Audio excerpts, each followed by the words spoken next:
बिस्मिल्लाहिर्रहमानिर्रहीम। अस्सलाम वालेकुम नाज़रीन, आप यूट्यूब चैनल देख रहे हैं। मैं इमरान खान हूँ। रात के आखिरी पहर में ये वीडियो रिकॉर्ड कर रहा हूँ और परवेज़ इलाही के घर पे अटैक किया है पुलिस ने। एंटी करप्शन साथ थी, वो उन्हें गिरफ्तार करना चाहते थे और परवेज़ इलाही का, चौधरी शुजात हुसैन का और ये कुछ चंद घर एक साथ हैं ज़हूरदाई रोड के ऊपर FC कॉलेज के सामने लाहौर में। यहाँ पे ये घर मौजूद हैं और ये लाइन के साथ इनके घर हैं। और जब परवेज़ मुशर्रफ का दौर था तो इनके घर के बाहर अक्सर पुलिस की गाड़ियाँ खड़ी रहती थी। ये लोग अक्सर इक़्तिदार में ही रहते हैं। PMLN के दौरे हुकूमत में ये इक़्तिदार में नहीं थे और उस वक्त हालात इनके इतने अच्छे नहीं थे, वरना नॉर्मली चौधरी ख़ानदान किसी न किसी सूरत में इक़्तिदार का हिस्सा रहा है माजी में। बड़े लंबे अरसे तक ये इक़्तिदार के साथ रहे हैं, तो ये घर खासे मकबूल हैं लाहौर में। यहाँ पे परवेज़ इलाही साहब के ऊपर अटैक किया गया है। परवेज़ इलाही साहब ने ज़मानतें हासिल कर ली थी और उनकी खबरें पाकिस्तान के मीडिया पर चल गई थी। पाकिस्तान के मीडिया ने बाकायदा जो प्रिंट मीडिया है या जो सोशल मीडिया है या इलेक्ट्रॉनिक मीडिया है, हर जगह पे पता चल गया था कि परवेज़ इलाही साहब की ज़मानतें हो गई हैं और अब उनकी गिरफ्तारी नहीं होगी इन मुकदमात में। और उनके पास मई के आगाज़ तक के लिए उनके पास ज़मानतें थी। एग्जैक्टली मुझे डेट याद नहीं है, लेकिन उनके पास ज़मानतें मौजूद थी। लेकिन उसके बावजूद पुलिस ने उनके ऊपर अटैक कर दिया, उनको गिरफ्तार करने की कोशिश की गई और ये लाहौर के अंदर महकमा एंटी करप्शन ने पुलिस की मदद से एक छापा मारा है। बहुत बड़ी तादाद में पुलिस को वहाँ पे लाया गया। पहले दरवाजे खटखटाए गए। वहाँ पे जो परवेज़ इलाही साहब की लीगल टीम मौजूद थी, उन्होंने पुलिस को बताया कि उनके पास ज़मानतें हैं, सुबह तक तहरीरी हुक्मनामा अदालत का आ जाएगा, वो भी आपके सामने रख देंगे। लेकिन अदालतों ने ज़मानतें दे दी हैं और कारकुन भी वहाँ पर आ गए और कारकुनों ने भी नारेबाजी की और पुलिस की बहुत भारी नफरी वहाँ पर आ गई। उन्होंने परवेज़ इलाही साहब के घर का घेराव कर लिया। परवेज़ इलाही साहब की रिहाइशगाह के अंदर से मरकज़ी जो गेट है उनके घर का, उसको बंद कर दिया गया उनके मुलाजमों की जानिब से और अंदर से पुलिस पर उन्होंने पानी फेंका। ये सिर्फ एक इल्ज़ाम उन पर लगाया जा रहा है। जबकि दूसरी जानिब पुलिस ने फिर दरवाज़ा तोड़ने की कार्रवाई शुरू की। काफ़ी देर तक वो दरवाज़ा तोड़ते रहे और जब दरवाज़ा नहीं टूटा तो फिर उसके बाद हमने देखा वहाँ पे गेट के पास आग लगी हुई थी। इसके लिए कोई फुटेज पेश नहीं की गई, लेकिन ये बताया गया कि ये आग पुलिस अपने साथ लाई थी और उन्होंने वहाँ पे कोई चीज़ फेंकी है जिससे ये आग लगी है। बहरहाल पुलिस ने इल्ज़ाम लगाया कि पेट्रोल बम मारे अंदर से। तो जो लोग चौधरी परवेज़ इलाही को जानते हैं उनको आइडिया है कि वो कितने एक पेट्रोल बम यहाँ पे लाहौर में मार सकते हैं। हुआ ये कि परवेज़ इलाही साहब के घर के दरवाजे को तोड़ने के लिए फिर बख्तरबंद गाड़ी का इस्तेमाल किया गया। बख्तरबंद गाड़ी के साथ उनके दरवाजे को ठोकरें मारी गई और बिलाखिर परवेज़ इलाही साहब के घर का दरवाज़ा तोड़ दिया गया। साथ जो है वो चौधरी शुजात हुसैन साहब का घर है, उनका दरवाज़ा है और इनके तमाम घरों के अंदर जो है वो रस्ते हैं, बीच बीच में वो अंदर से अंदर इनके रस्ते हैं। तो ये इकट्ठे ही घर हैं सारे।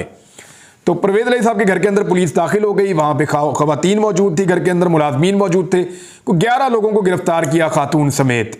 घर की खवातीन पहली मरतबा हमने देखी हैं परवेज़ इलाही साहब के घर की। इससे पहले वो लोग कभी मीडिया के अंदर नहीं आए। खवातीन चिल्ला रही थी, चीख रही थी और वो पुलिस को कह रही थी कि जाओ यहाँ से, क्यों हमारे घर पे आधी रात को छापा मार रहे हो। परवेज़ इलाही साहब की आपको बताया तो है कि ज़मानत हो गई है। तो पुलिस ने कहा जी नहीं, एक मुकदमा ऐसा है जिसमें ज़मानत नहीं हुई या ये ज़मानत नहीं मानते, हम गिरफ्तार करके उनको लेकर जाएंगे। तो परवेज़ इलाही साहब मिले नहीं, वहाँ पे मौके के ऊपर मौजूद नहीं थे। पुलिस को ये शक गुजरा कि वो क्रॉस करके चौधरी शुजात हुसैन साहब वाले घर में चले गए। तो उसके बाद पुलिस ने वहाँ पे भी जोर लगाना शुरू किया। अब वहाँ पे तो चौधरी शुजात हुसैन साहब जो हैं वो तो वफाकी हुकूमत का हिस्सा है और उनका बेटा सालिक हुसैन जो है वो वफाकी वज़ीर है। वो आ गया, उसने पुलिस को रोकने की कोशिश की मगर पुलिस बज़िद थी। उन्होंने कहा नहीं जी, परवेज़ इलाही इधर ही है, हमने परवेज़ इलाही को पकड़ना है। तो यहाँ पे काफ़ी देर तक तमाशा लगा रहा। कारकुन भी जमा हो गए, पुलिस भी जमा हो गई और दरवाजे घर के भी तोड़े गए, सामान भी तोड़ फोड़ किया गया। तो ये परवेज़ इलाही साहब का घर भी तोड़ दिया। इससे पहले आपने देखा था कि इमरान खान साहब के घर की दीवारें तोड़ दी, दरवाजे तोड़ दिए, गेट उखाड़ के फेंक दिया, उनके घर के अंदर दाखिल हो गए, अंदर जाके तोड़ फोड़ की, उनके घर का पुराना और नया सामान जो है उसको ज़ाया किया गया। फिर वहाँ से तलाशियाँ ली गई। फिर कारकुनों के ऊपर, कारकुन तो नहीं थे, घर के मुलाजमीन थे, उनके ऊपर बड़ा बदतरीन टॉर्चर किया गया, उनको गिरफ्तार कर लिया गया, हिरासा किया गया। तो यही सारा कुछ इस तरह से मिलती जुलती कार्रवाई हमने परवेज़ इलाही के घर पे भी देखी है। इंटेंसिटी वो नहीं थी जो इमरान खान साहब के घर के ऊपर हमला हुआ था, लेकिन परवेज़ इलाही के घर के ऊपर जो हमला हुआ है इस बारे में एक बड़ी तशवीशनाक बात इसलिए भी है कि परवेज़ इलाही वो आदमी है, जब शहबाज शरीफ और नवाज शरीफ परवेज़ मुशर्रफ से डील करके पाकिस्तान से बाहर भाग गए थे तो ये गारंटी के तौर पे अपना एक बच्चा हमजा शहबाज पाकिस्तान में छोड़ गए थे। परवेज़ इलाही ने हमजा शहबाज को यहाँ पे शहजादों की तरह रखा और किसी किस्म की तकलीफ़ हमजा शहबाज को नहीं होने दी। अगर कभी आप हमजा शहबाज से मिलें तो उससे पूछें कि उस दौर में परवेज़ इलाही ने हमजा शहबाज के कितने काम करवाए थे। बहुत सारे लोग इस बात के गवाह हैं कि हमजा शहबाज की परवेज़ इलाही से मुलाकात भी हो जाया करती थी और हमजा शहबाज का कोई काम नहीं रुकता था। हमजा शहबाज को किसी किस्म की तकलीफ़ परवेज़ इलाही ने उन सालों में, जब शरीफ ख़ानदान अपनी मर्जी से डील करके पाकिस्तान से भाग गया था जद्दा और वहाँ से इंग्लैंड चला गया था, तो परवेज़ इलाही ने हमजा शहबाज को कुछ तकलीफ़ नहीं होने दी थी। ये तारीख का हिस्सा है और सब इसको जानते हैं।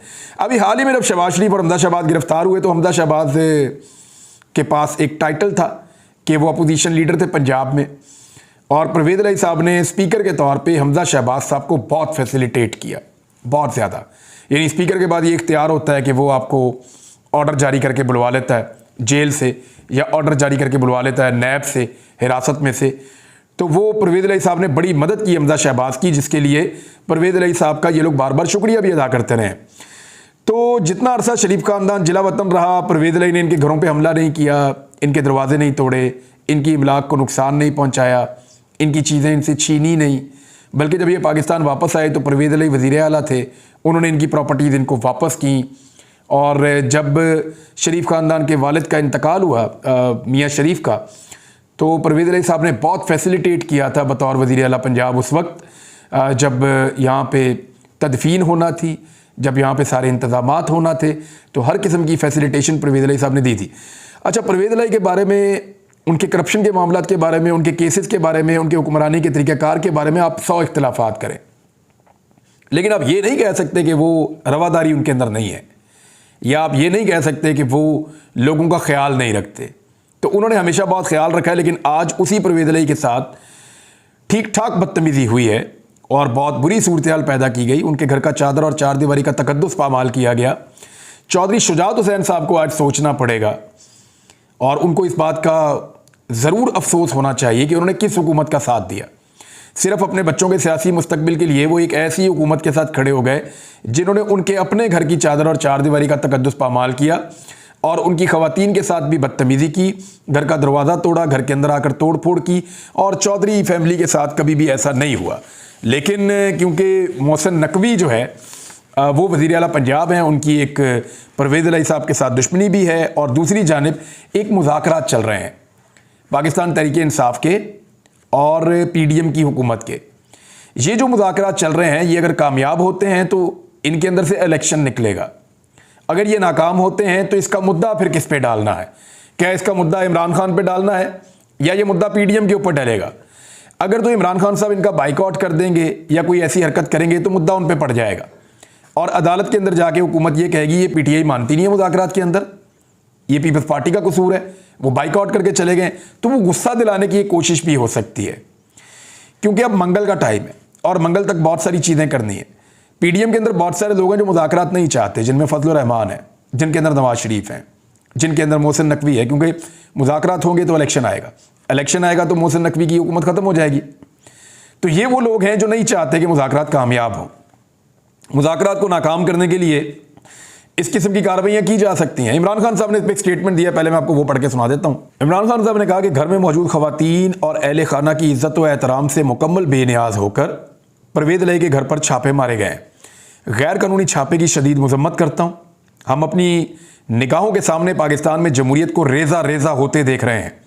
आइन, अदालती अहकामात या आवाम के बुनियादी हुकूक का कुछ भी एहतराम बाकी नहीं रहा। हर सू जंगल का कानून है और फस्तायत राज कर रही है।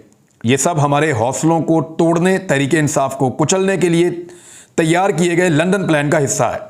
पहले ये मेरी रिहाइशगाह पर हमलावर हुए और अब मुजरिमों का गिरोह और उसके सरपरस्त परवेज़ इलाही के साथ भी वही कुछ कर रहे हैं। इस किस्म की बर्बरियत तो मुशर्रफ के दौर में भी देखने को ना मिली।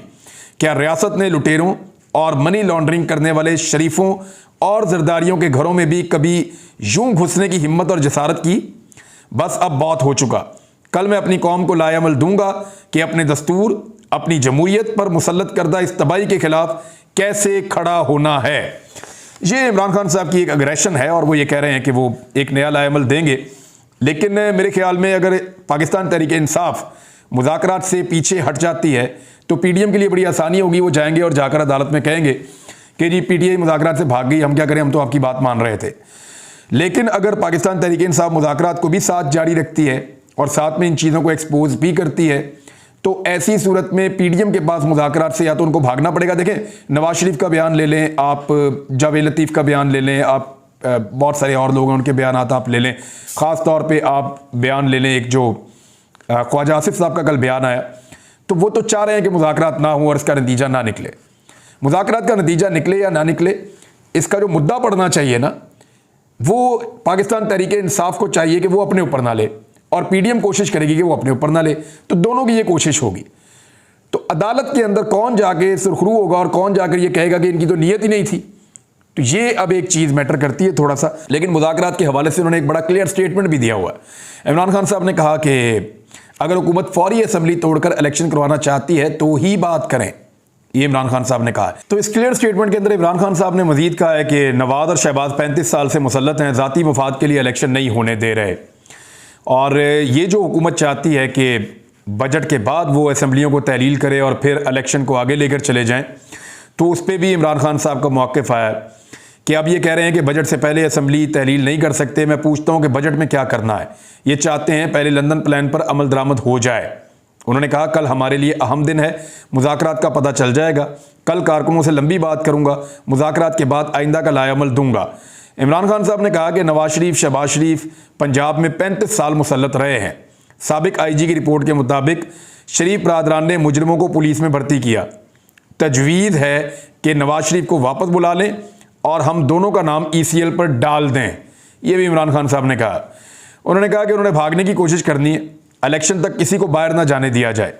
उन्होंने सुप्रीम कोर्ट आइन की खिलाफ वर्जी की तो कौम खड़ी हो जाएगी, सुप्रीम कोर्ट के हुक्म पर अमल ना किया गया तो हम पुरअमन एहतजाज करेंगे, ये इमरान खान साहब ने कहा।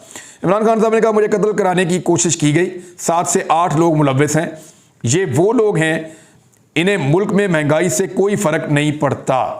अब मैं आपको एक और चीज़ बता देता हूँ कि इमरान खान साहब जिस तरह की सिक्योरिटी के अंदर वो जा रहे हैं बाहर, उनके मुखालिफिन उनका मजाक उड़ा रहे हैं, उनके साथ बदतमीज़ी कर रहे हैं, और इमरान खान साहब को, यानी हर आदमी का हक़ है कि वो अपनी जान को ख़तरे में ना डाले और अपनी जान बचाने की पूरी कोशिश करे, क्योंकि इमरान खान साहब ज़िंदा रहेंगे तो मुकाबला करेंगे ना, अगर ज़िंदा ही नहीं रहेंगे तो फिर मुकाबला क्या करेंगे। उनको अपने मुखालिफिन को शिकस्त देने के लिए ज़िंदा रहना पड़ेगा और उसके लिए उन्हें कोई भी इक़दाम लेने पड़े, वो किसी किस्म की तनकीद का सामना कर सकते हैं और उसकी परवाह किए बगैर उन्हें चाहिए कि वो इक़दाम लें, क्योंकि इस वक्त रियासत उनकी हिफाजत की जिम्मेदारी नहीं उठा रही। रियासत ने जिस किस्म के डॉक्यूमेंट्स जमा करवाए हैं अदालत में, अगर उस रिपोर्ट को आप पढ़ें तो आपको आइडिया हो जाता है कि इमरान खान वो शख्स है जिसकी जान को पाकिस्तान में सबसे ज़्यादा ख़तरा है, लेकिन उसको सिक्योरिटी प्रोवाइड नहीं की गई और उनके साथ किसी किस्म की हिफाजती गार्ड मौजूद नहीं है, किसी किस्म का बंदोबस्त नहीं किया गया, तो फिर उनको खुद हिफाजत का बंदोबस्त करना पड़ता है।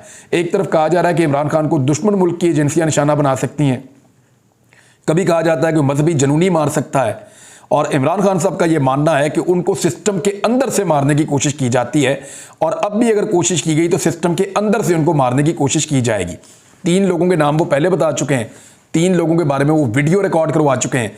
तो ऐसी सूरत हाल में इमरान खान साहब को अपनी हिफाजत का बंदोबस्त तो करना पड़ता है। ये लोग पहले बेनज़ीर का भी मजाक उड़ाते थे, इन्होंने अपने दौर में जो है वो सबका मजाक उड़ाया है, लेकिन इमरान खान साहब को अपनी हिफाजत का प्रॉपर बंदोबस्त करना चाहिए। उधर अली अमीन गंडापुर के साथ भी जुल्म और ज़्यादती लगातार जारी है। ज़मानत मंजूर होने के बावजूद पाकिस्तान तहरीक-ए-इंसाफ के रहनुमा अली अमीन गंडापुर को जेल से रिहाई नहीं मिल सकी। सेंट्रल जेल की इंतज़ामिया ने अली अमीन गंडापुर को रिहा करने से इनकार कर दिया है। ये जी सिंध का अमला है जेल का। जेल इंतज़ामिया का कहना है कि PTI रहनुमा मुख्तलिफ मुकदमात में पंजाब पुलिस को मतलूब है। भाई आपके सामने अदालत का डॉक्यूमेंट आ गया, आप छोड़ दें। अब अगर कोई और पुलिस पहले आ जाए और वो आपसे आकर रुजू कर ले तो वो एक अलग बात है, लेकिन अदालत का हुक्म आपके सामने है, आपको रिहा करना चाहिए था। सदर पाकिस्तान तहरीक-ए-इंसाफ सखर एडवोकेट जो हैं वो ज़हीर बाबर साहब हैं, वो जेल पहुंच गए और हुकाम से मुतालबा किया कि अदालत ने हिफाजती ज़मानत मंजूर की है, अली अमीन गंडापुर को रिहा कर दें। और एडवोकेट ज़हीर बाबर ने कहा कि अदालती अहकामात के बावजूद जेल हुकाम ने रिहा नहीं किया, पंजाब पुलिस मौजूद नहीं है, तो गिरफ्तारी के लिए ये सिंध हुकूमत से इजाज़त लेना होगी। अली अमीन गंडापुर बिट्ठी में दर्ज मुकदमे में अदालत में पेश होना चाहते हैं। अब जनाब ये सूरत हाल है और इस सूरत हाल के अंदर ये फस्तायत चल रही है। एक बात मैं आपको बता देता हूँ इस केस के बारे में कि जब अपोजिशन ने मुज़ाकरात के दौरान गिले शिकवे जब चल रहे थे तो अपोजिशन ने निशानदेही की कि अली अमीन गंडापुर के साथ आप लोग क्या कर रहे हैं। तो इस पर हुकूमती तरफ से जो जवाब आया सिर्फ उसको आप जहन में रख लें। उन्होंने कहा कि हम नहीं कर रहे, और आप जानते हैं कि कौन कर रहे हैं, ये अली अमीन गंडापुर वाले केस में। और देखिए एस्टेब्लिशमेंट को ये सोचना पड़ेगा कि ये सारा गंद का टोकरा उनके ऊपर आकर गिरेगा जिस किस्म की बातें वहाँ पे हो रही हैं। और दूसरी जानिब एक चीज़ और है, मैंने एक सर्वे करवाया था और उस सर्वे की रिपोर्ट आई है, और इतना क्लियर आज तक कभी कोई रिपोर्ट नहीं आया सर्वे का। 98% लोगों का कहना है कि अदालत को आइन के मुताबिक अमल करवाना चाहिए, मुज़ाकरात नहीं करवाने चाहिए। यानी 2% लोग कह रहे हैं कि अदालत मुज़ाकरात में रोल प्ले करे, और 98% लोग कह रहे हैं कि अदालत आइन के ऊपर अमल दरामद करवाए। ये सिर्फ एक ऐसी चीज़ है जो पाकिस्तानियों की आवाज़ है, अदालत इसको सुन सकती है। अब तक के लिए इतने, अपना ख्याल रखिएगा, अपने इस चैनल का भी। अल्लाह हाफ़िज़।